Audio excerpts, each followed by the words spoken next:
Welcome to episode 1 of my new series, the 7 most underrated cards in my team. Each video will feature the most underrated cards in 2K20. I did a lot of researching and testing of not only each of the 7 cards featured in the first season of this series, but hundreds of other cards as well. This journey started on May the 1st and is still ongoing. I've been trying to figure out what I'm going to do and how I'm going to make some new different videos. With over 100 Myteam Unlimited games played already this month between my account and a few others, I'd say I'm pretty qualified to make this video. I'm not like DBG and say, oh, I already ever played the game. I haven't played the game. Yeah, I play the fucking game all the time. My method for choosing each card I will review in this season's 7 episodes boils down to the following determining factors, so you guys know that it's not really objective. It is objective, but it's from my experience over time with these cards. A, how the card fared in Myteam Unlimited. Performances taken into consideration will be versus Opals all the way down to budget cards. Can it stick with the best cards in the game? Can you beat them with this card? How to use this card, and will you have to alter your playstyle, or is this card's playstyle worth altering too? Can it beat up on lesser cards or budget cards or lesser priced cards than it is? Can it do it consistently? And most specifically for season 1, can you cheese the crap out of your opponent with it? Defensively in the post from Limitless off the dribble. Is it a dribble god? Can it defend perimeter and interior? What are its strengths and weaknesses, and how does that compare to other similar cards I considered for this list, which is damn near all the cards that are significantly cheaper than the top 2 to 3 cards at each position. You know, the cards that regularly go for 200k to 2 million MT.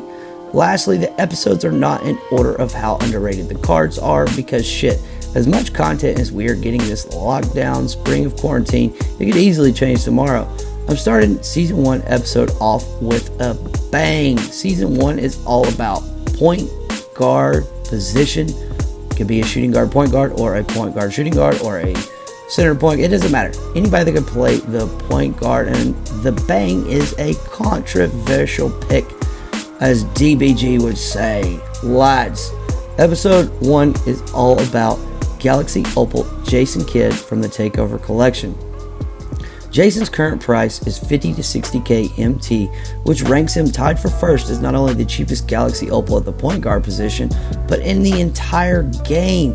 His most similar card, according to 2K MT Central, is out of position Galaxy Opal LeBron James, price 1.3 to 2 million MT, and the second closest comparison by 2K MT Central is Campus Legends Galaxy Opal Magic Johnson, who runs between 350 to 500k MT on the auction house each day.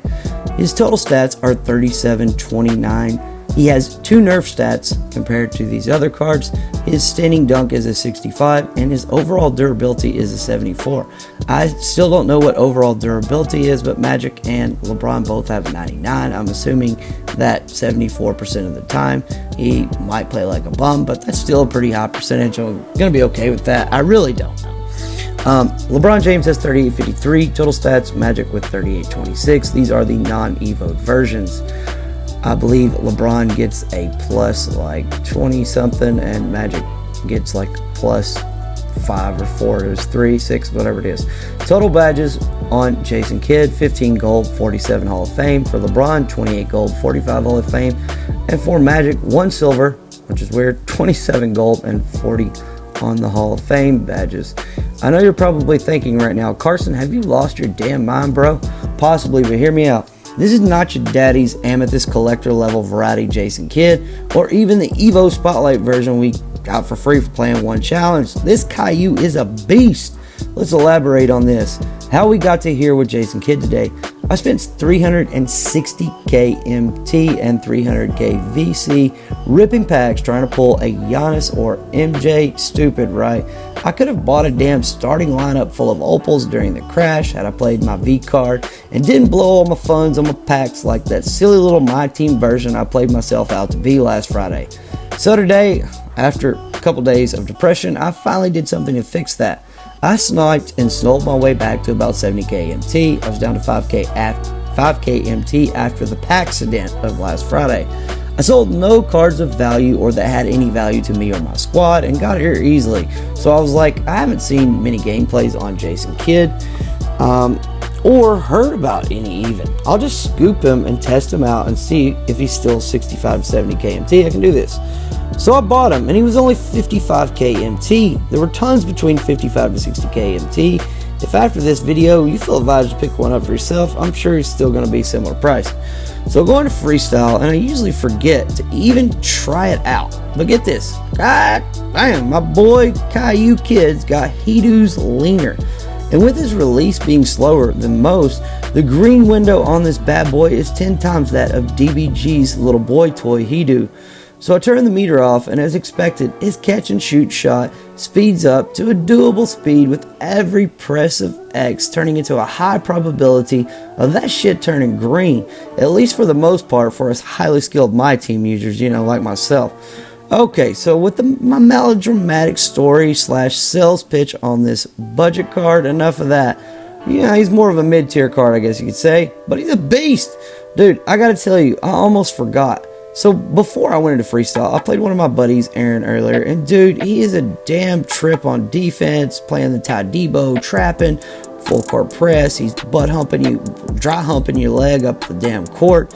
He's just tough to deal with. I didn't even go into freestyle like I said before I played with this card. I played him close, just protecting the ball. Kid, I didn't even know like he actually had some of the stats and badges he did. He's so cheap. And in the end, I ended up taking the L, but it was like a 4-point game with like 5 minutes or 5 seconds to go, or 20 seconds, I don't know. He might hit a 3 at the end, but anyway, it was a close game.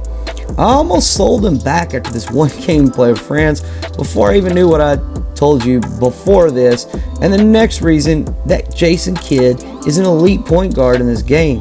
Kidd can freaking hammer down the dunks, and though his regular driving dunk package is nothing spectacular and doesn't feature some of the options of some of the other cards, but with Stotts and a shoe, his driving dunk rating is at 92 with a 95 vertical with the hyper dunk I put on. His hop, euro, and spin tendencies are all high 80s and 90s, as well as a 95 driving and flashy tendency, so he can do some shit a lot of dudes struggle to do, and Takeover, he's gonna be pretty OP. You mix that with Pro 5 Hezi and Pro 5 behind the back.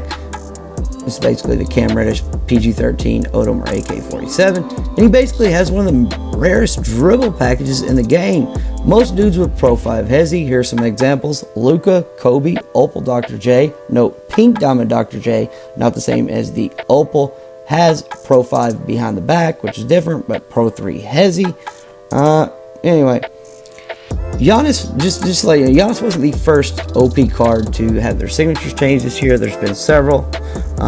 I'll put a link to the spreadsheet for all cards animations in the deal below. Kenny 2K on 2K Gamer, I actually put it together. Dude, what a beast. These are just some examples of the dudes with Pro 5 Hezi, so you can relate. Like I said, Kobe, Opal, Dr. J, Luka. Most of the dudes with Pro 5 had the T-Mac behind the back, which is designed more for sending you harpooning across the court horizontally to the opposite 3-point line of where you're dribbling, or for an easy step back, or you can even euro out of this pretty easily. It's like a move like this rather than a move accelerating you towards the basket. Pro 5 Hezi is also a great playmaker's Hezi. Kobe, Luka, Dr. J, some of the best playmakers in the game at the 2 and 3 before, obviously some of, I guess, Luka got point guard options. And it's because of this. When used correctly, it gives you options to either explode to the basket, step back out of it, cross over quick, or dot open dudes across the court by stunning them with the Hezi, the defender, just long enough to open passing lanes a bit.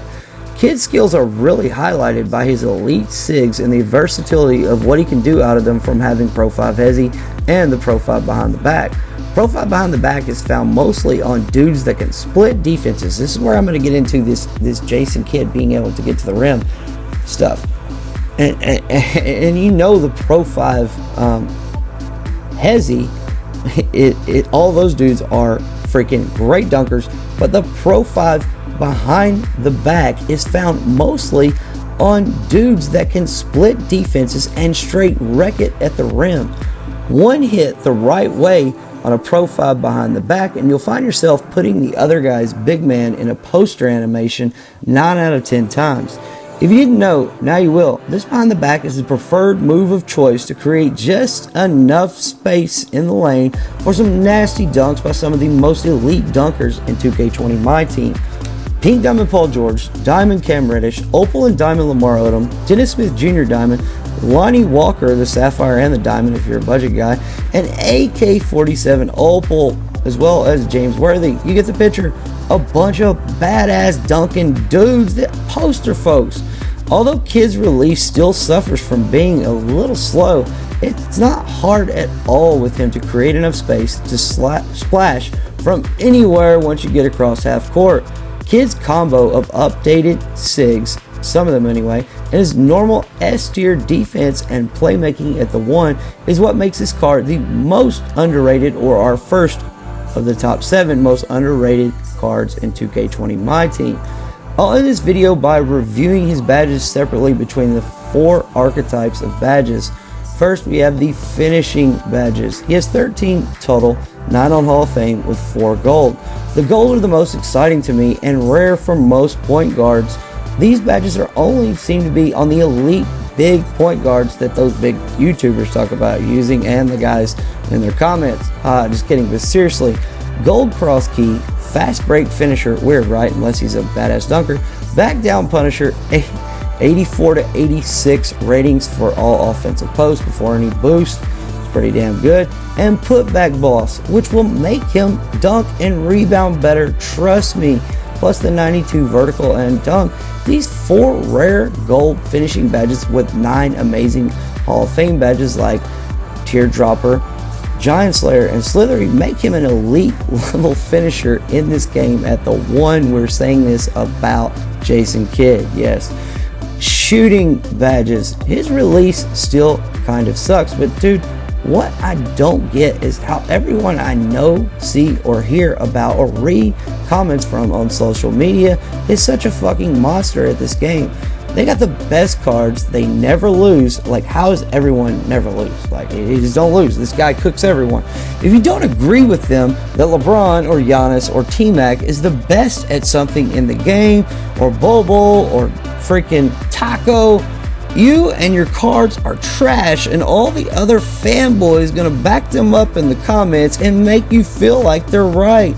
Maybe I am really just trash at this game, but the thing about these dudes and these cards, the keyboard warrior, my team badasses, is that yeah, they may have all the most expensive hashtag best card in the game, lads, but these same dudes that post their lineups and have DBG rate them, no offense DBG, love you bro, no homo, you're just an easy example, is that 90% of these dudes have no unlimited rewards in those lineups and are just flexing to try and get on YouTube or some likes and retweets on Twitter to improve their following, than actually thinking, hey, this flex lineup without the real flex cards, the unlimited opals, might not fit my playstyle or the playstyle that I'm going to need to adapt to actually save money, quit spending so much shit on packs, and get some free OP reward cards that people actually that are good at the game will actually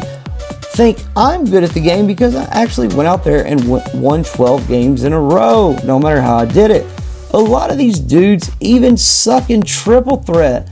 Man, I whoop all Opal squads a lot of the times with budget cards, and dude, I'm not that great at triple threat online or even the game. I haven't went 12-0 yet this month. I went 11-1 twice. Thank you very much. I'm going to keep trying. The point of this is, dude, Jason Kidd doesn't have to shoot quickly or at an elite level to improve your squad. If he clamps, creates space on offense to playmake, and really greens easily like I've been telling you when he's wide open, then you can't skip at least trying this card out at 60k MT or below. So now to the shooting badges after that long drawn out story. He has 12 Hall of Fame and 3 gold, pretty much the 15 badges you needed. The 3 golds are not the elite shooting badges either, especially for cards that can play the 1. Corner Specialist is one of them, but dude, he's a point guard. He's not going to be in the corner very often. On the playmaking side of things, oh, and he has Hall of Fame Deadeye, which is rare for cards like this Jason Kidd, who get nerfed 74 overall durability, whatever that means, to have. He has 13 of 17 playmaking badges on Hall of Fame. Great Starter being the only gold I wish was Hall of Fame, and he even has post spin to cheese the paint versus the Currys of the world, the shooting cards, and the weak ass 69 and below strength cards that can't hold their own against bigger, stronger point guards in the post. Lastly, his defense is up there as one of the top 2 to 3 point guards in the game. And dude, that includes rebounding, defensive and rebounding badges. Man, dude grabs more boards than any point guard I've used. Russell Westbrook, Giannis, Ben Simmons, even those big ones, Magic, LeBron. He not only has Hall of Fame rebound chaser, but gold box and worm as well. I don't think Giannis even got gold box and worm level boards until his Opal. That card doesn't play point guard. Maybe his glitched has it, but I know his all-star moments is still like stuck on silver or something. Either way, dude, even if he has them on gold, Jason Kidd is still up there with him and has higher ratings with 90s in the rebounding department. He's missing chase down artist and rim protector, but with a 92 vertical and 85 block, he still has the chance to and will block shots for you if you're decent enough on this defensive side of the ball, like I'm sure you are. This has been the first episode of my 7-episode season 1 series, the top 7 most underrated cards in the game, point guard edition. This is Carson Cruz. Hope you enjoyed the video and have a nice day. Subscribe if you're new. Peace.